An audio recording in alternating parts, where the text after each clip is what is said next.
नमस्कार, यह आकाशवाणी है। अभी आप नूर शोभा से समाचार सुनेंगे।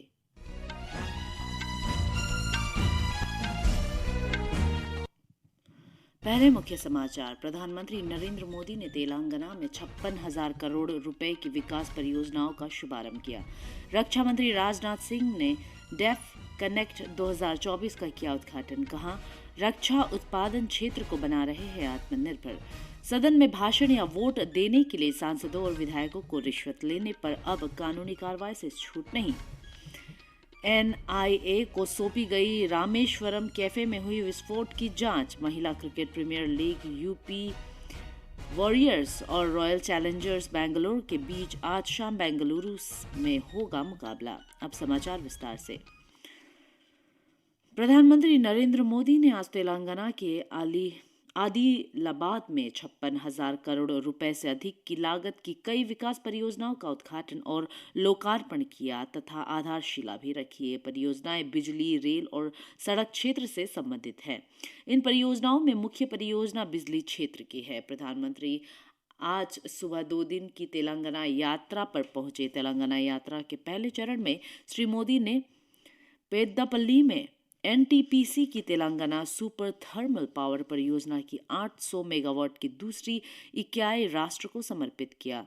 अल्ट्रा सुपर क्रिटिकल तकनीक आधारित यह परियोजना राज्य को 85% बिजली की आपूर्ति करेगी। इस परियोजना में देश की एनटीपीसी के सभी बिजली केंद्रों में लगभग 42% उच्च बिजली उत्पादन करने की क्षमता होगी।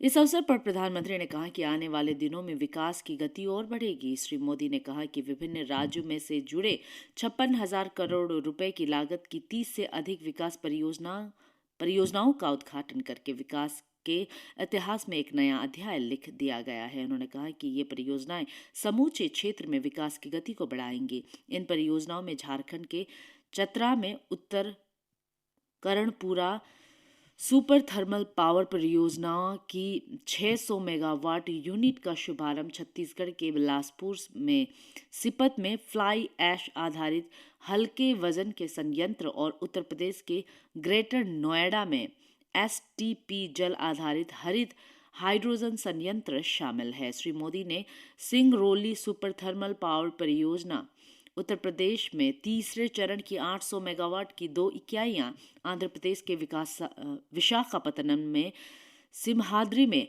समुद्र जल आधारित हरित हाइड्रोजन संयंत्र, छत्तीसगढ़ के कोरबा में फ्लाई ऐश आधारित FAALG संयंत्र समूह की भी आधारशिला रखी। प्रधानमंत्री ने भारत पावर ग्रिड निगम की एक परियोजना की आधारशिला भी रखी। बाद में श्री मोदी लगभग सुबह 10 बजे हैदराबाद के नगर विमानन अनुसंधान संगठन CARO केंद्र राष्ट्र को समर्पित करेंगे। श्री मोदी सुबह लगभग 11 बजे तेलंगाना के सेंगारेड्डी में 6,800 करोड़ रुपए से अधिक की लागत की कई विकास परियोजनाओं का उद्घाटन, लोकार्पण और आधारशिला रखेंगे। प्रधानमंत्री कल लगभग दोपहर 3:30 बजे ओडिशा के जाजपुर में चंडीखोले में 19,600 करोड़ रुपए से अधिक की लागत की कई विकास परियोजनाओं का उद्घाटन, लोकार्पण और आधारशिला भी रखेंगे।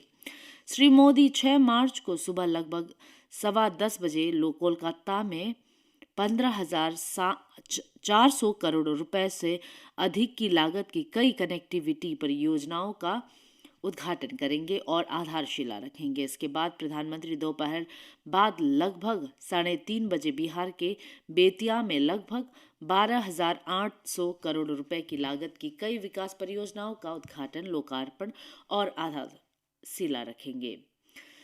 श्री मोदी मोतीहारी के भंडारण टर्मिनल और इंडियन ऑयल के LPG बाटलिंग संयंत्र राष्ट्र को समर्पित करेंगे और मुजफ्फरपुर मोतीहारी LPG पाइपलाइन का उद्घाटन भी करेंगे।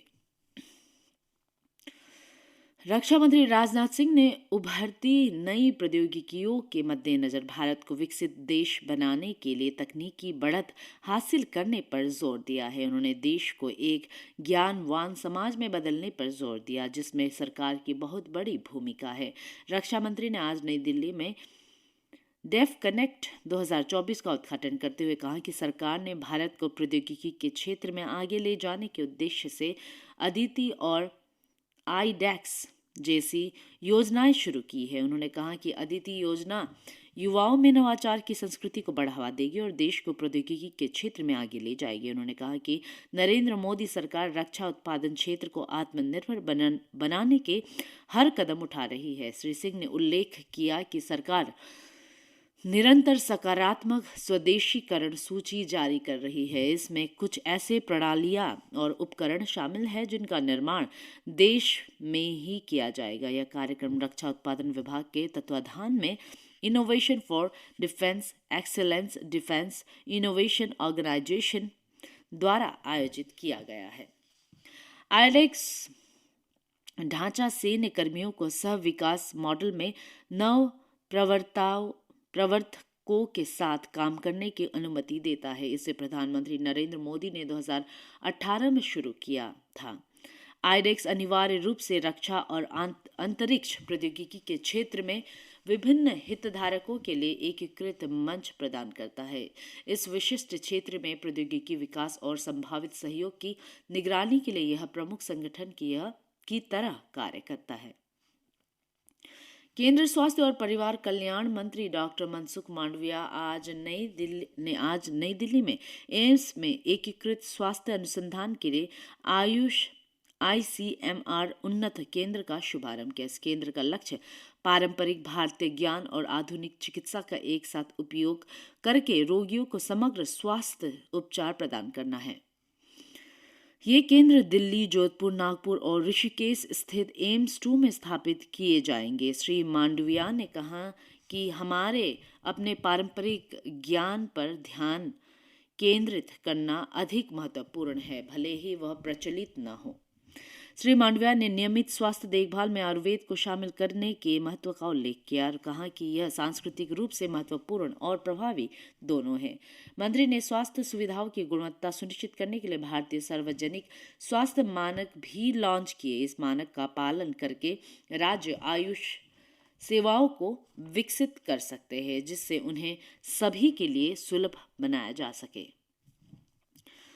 सर्वोच्च न्यायालय ने फैसला लिया है कि सांसदों और विधायकों को विधानमंडल में भाषण या वोट देने के लिए रिश्वत लेने पर अब कानूनी कार्रवाई से छूट नहीं मिलेगी।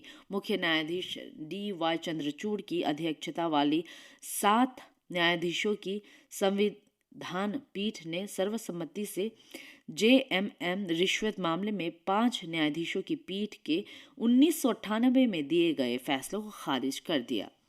JMM रिश्वत कांड में न्यायालय ने सांसदों और विधायकों को विधानसभा मंडल में भाषण या वोट देने के लिए रिश्वत लेने पर कानूनी कार्रवाई से छूट देने का निर्णय दिया था। शीर्ष अदालत ने कहा कि रिश्वतखोरी संसदीय विशेषाधिकारों द्वारा संरक्षित नहीं है और 1998 के फैसले की व्याख्या संविधान के अनुच्छेद 105 और 194 के विपरीत है। सर्वोच्च न्यायालय ने कहा कि रिश्वतखोरी को संवैधानिक अनुच्छेदों के तहत छूट नहीं है, क्योंकि यह सार्वजनिक जीवन में ईमानदारी को नष्ट करती है।